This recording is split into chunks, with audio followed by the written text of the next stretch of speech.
welcome to Short Story Boudoir. I'm Katy Gathright. I'm Samantha Neugebauer. And I'm Meggan Houlihan. And we're really excited to have our special guest, Meggan, today. She's a librarian who lives here in DC with us, so really excited to get her thoughts and perspective on today's story. As you know, we always focus on one short story and love to kind of replicate the experience of having an intimate discussion with friends.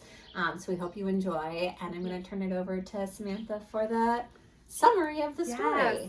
So today we are talking about Drinking Coffee Elsewhere from ZZ Packer. Katy and I both used to teach this story at Hopkins, and I still teach it today. It is a story about a first-year student, Dina, who is attending Yale University. I should say we're giving spoilers. And we'll put the link too so you can read it beforehand. And she's really struggling as a first year. From the moment she gets to campus, during orientation, she is struggling to connect with students. She is a Black student from Baltimore, from inner city Baltimore. I assume she's the first person in her family to go to college. She is potentially struggling with her sexual orientation. It's never made quite clear, but she's definitely struggling with intimacy in general and with connecting with people.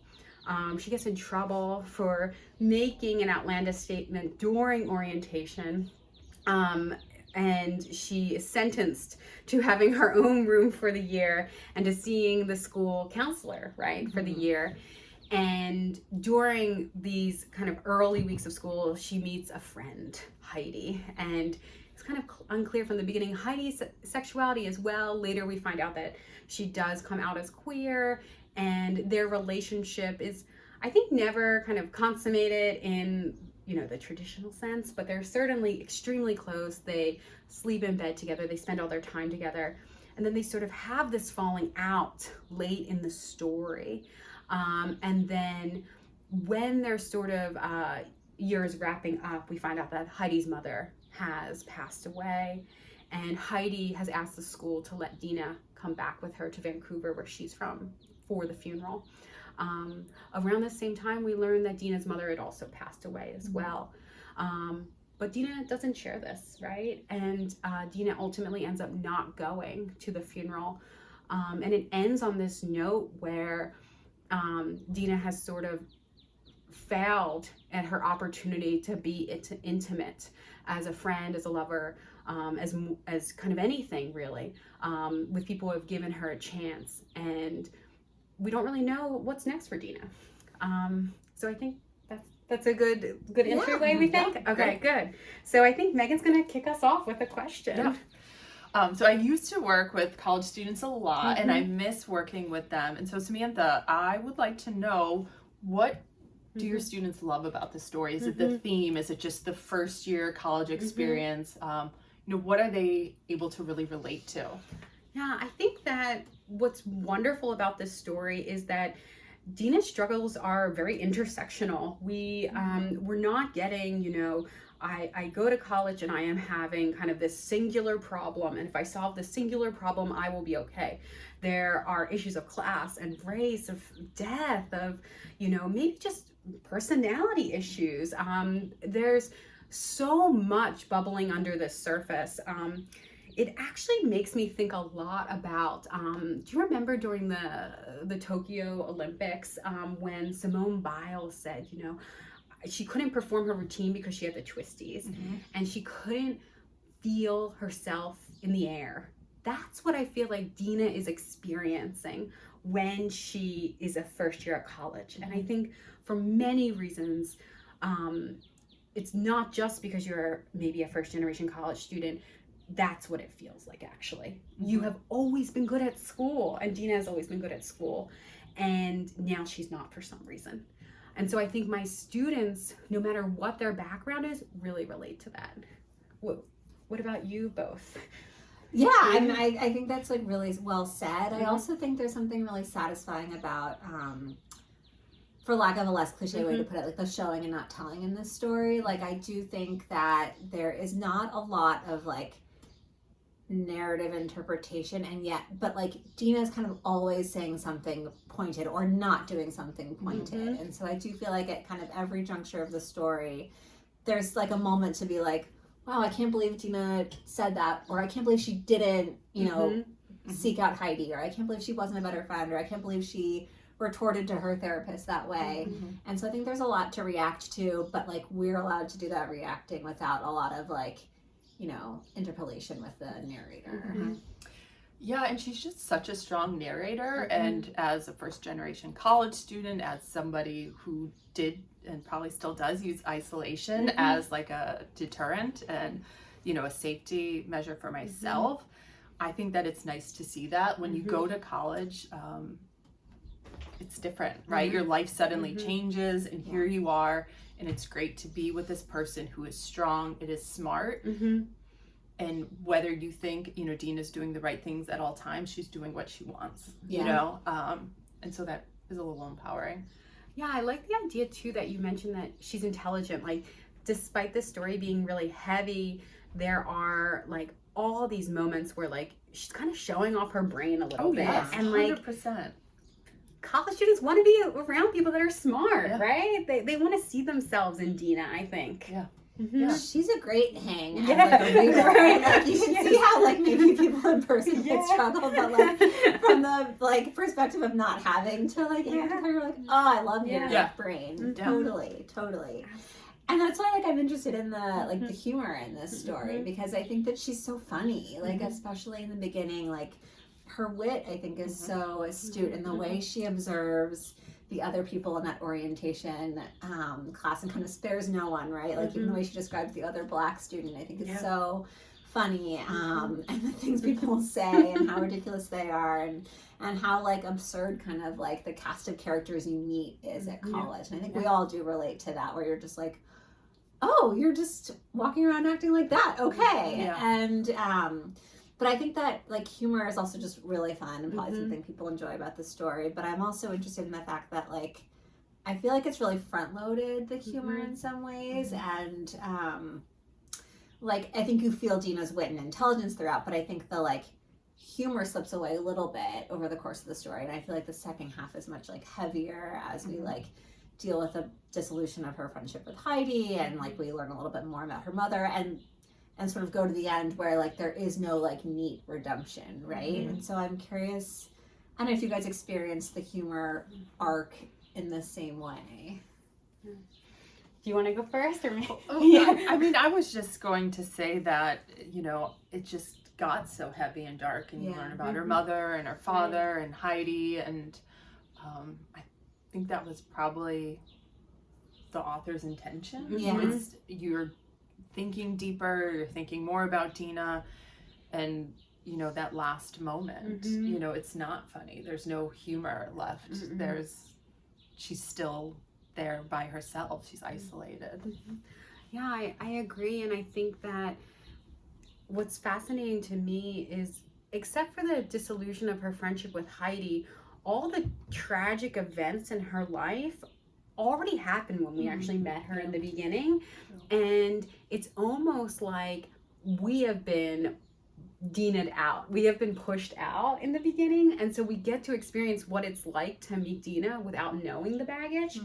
And then what it is like knowing Dina, you know, with the baggage by the end. And I think that, you know, we all like Dina all the way through, right? But Dina has to open herself up to people, to meet people who will appreciate the non-humor Dina as well. Totally. Yeah, I agree with what both of you are saying. And I was thinking too about how like some stories we describe as like voicey because like the narrator has like a really distinctive voice. And I almost feel like this story like could have gone in that direction where like, yeah, you would say like, oh, it's just a really voicey story. Like she's got this like really unique, like witty perspective throughout. But I feel like ZZ Packer doesn't rely on that. Like you could have had that like humorous wit as a thread throughout, but it's like not a crutch in this story. And I feel like to me it's sort of the difference between a story being like voicey just for the sake of it, and like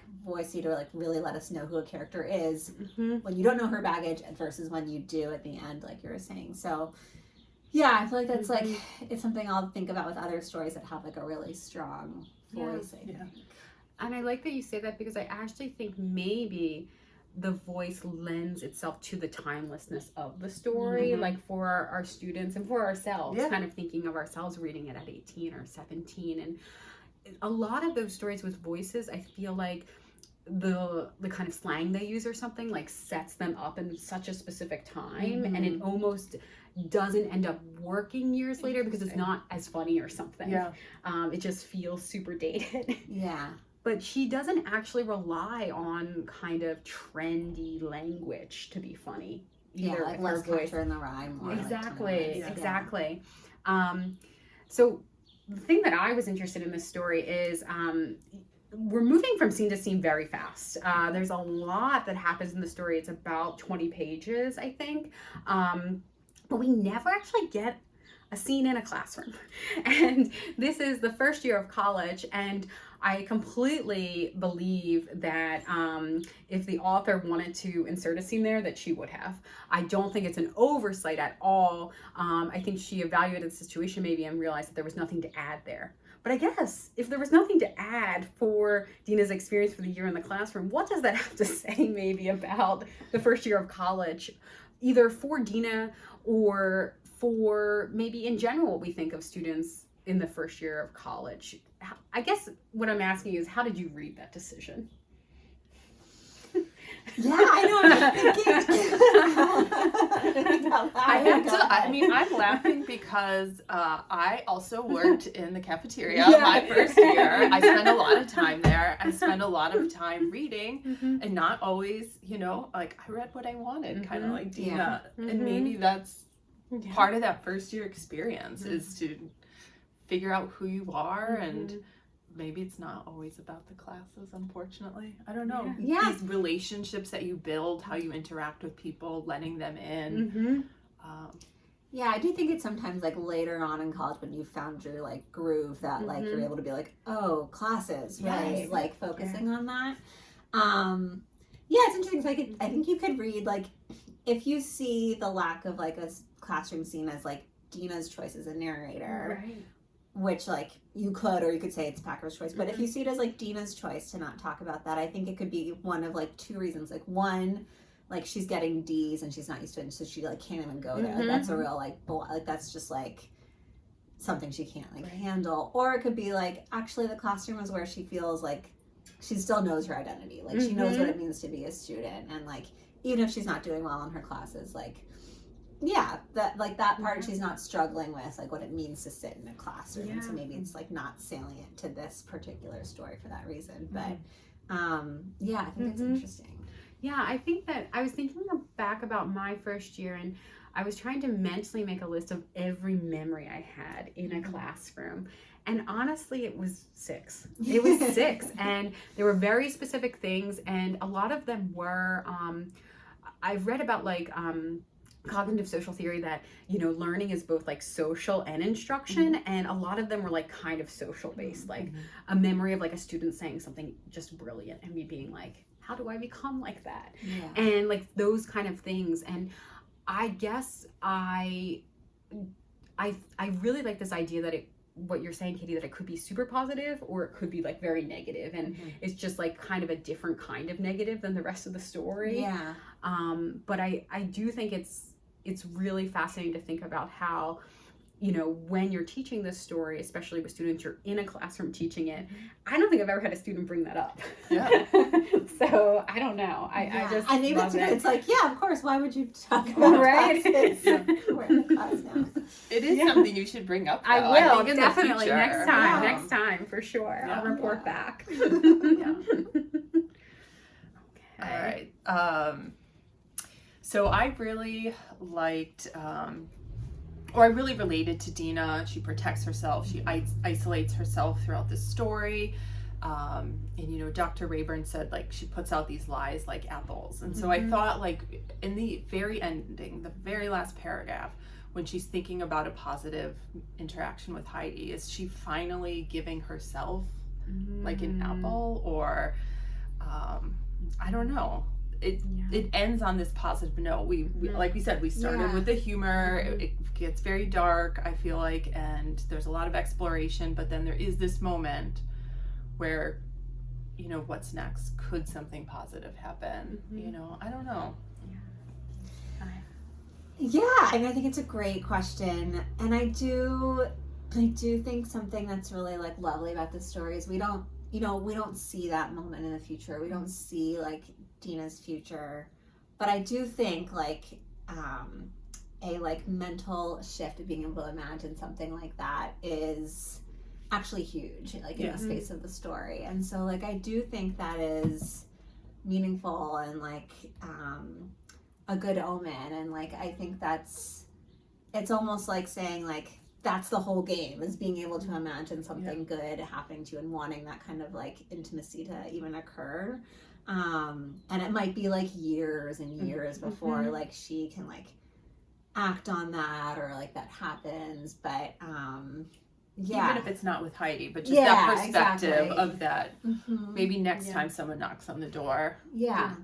Exactly. Yeah, I was thinking about this question, which I think is great in two ways.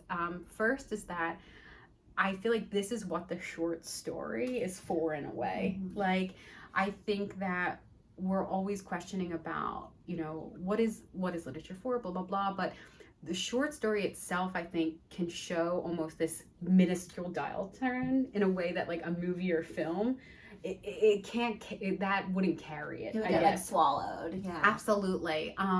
So there's that idea. And then the other idea was, I think for people who study, you know, fiction and books, every couple of years a different like Charles Baxter essay is very popular. And the one I think that was popular for the last like 10 or so years was Against Epiphanies, and like this idea that like every short story can have this grand epiphany at the end. And I feel like this story manages both to have like one foot in Epiphanyville and one foot outside of it. And I think that's why this story invites such rereading, because you really can read it, and I almost like sometimes forget what happens at the end. And then that's not true of every story. No, I mean, even like when I was reading it, I was sort of thinking about like, gosh, it's like so sad, but literally when you were framing that question up, I was like, oh no, you're right, like there's an apple. Yeah, so it's interesting. What do you think?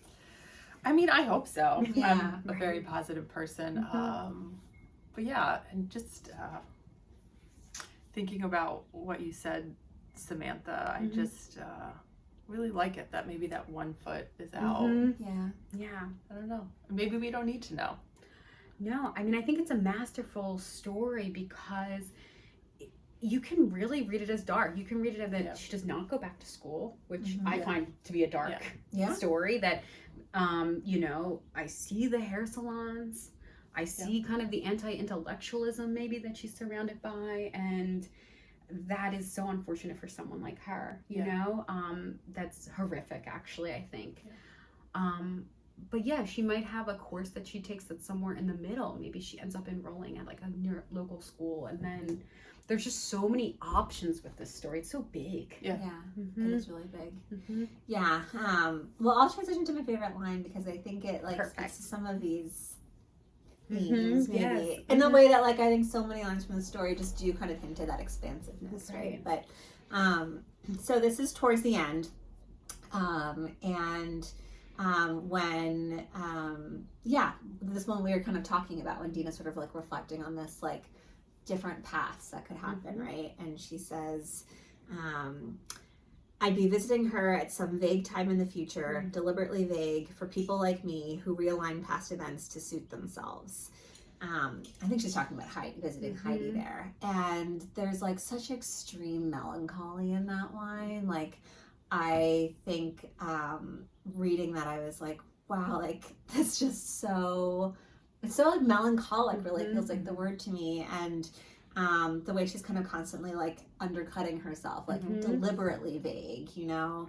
And then for people like me, like that like knowingness, like I think there's this sense you get all along when she's talking to Dr. Rayburn that like she knows what she's like, and I think that's one of the things that's like can be hard for like smart people. It's not like, sometimes it's not the like lack of self-awareness, it's like actually the self-awareness is the like prison. And I feel like that really comes through in that line. And like who realign past events to suit themselves, it's like that protective thing, like she like, again, she knows what she's doing, like she might construct this to like make herself feel better about it and then repeat the pattern. So I feel like this is like a moment where you feel like, oh, like in this line there contains the possibility that she might not like break out of this pattern, and yet I do still believe because of other lines of the story. Do you have a favorite line? I do have a favorite line. Forgive me for being cliche, but I imagined I was drinking coffee elsewhere, some Arabic-speaking country where the thick coffee served in little cups was so strong it could keep you awake for days. This really resonated with me. I lived in Cairo for 4 years, and again, like I said, I really related to Dina. And I'm so glad young people know about places, Arabic speaking countries. I feel like when I was growing up, I didn't necessarily know that, but to have these, you know, big ideas, and then like if you actually act on them, you know, your whole life can change. I don't know, like, I think this quote is gorgeous, especially because it makes the world so much bigger than Yale. Yes. You know, like Yale should be the elsewhere, right? Especially for like first gen students or, you know, students that have other kind of barriers into college, but actually it's not even enough. She wants more. That's lovely. I think it's beautiful. Like that's really moving, actually. Right? We should end on that note. I think we should absolutely end on that note. But also, if you do like the story, you should read her other anthologized story, which is Brownies. Also a good one. We went back and forth on which one actually to talk about, and for that reason we're actually eating Girl Scout cookies during this session as we continue our chat off camera. No free ads. None of us are Girl Scouts any longer. All former Girl Scouts. But thank you so much, and we hope Meggan comes back again. Thank you for having me. Of course, thank you. Bye.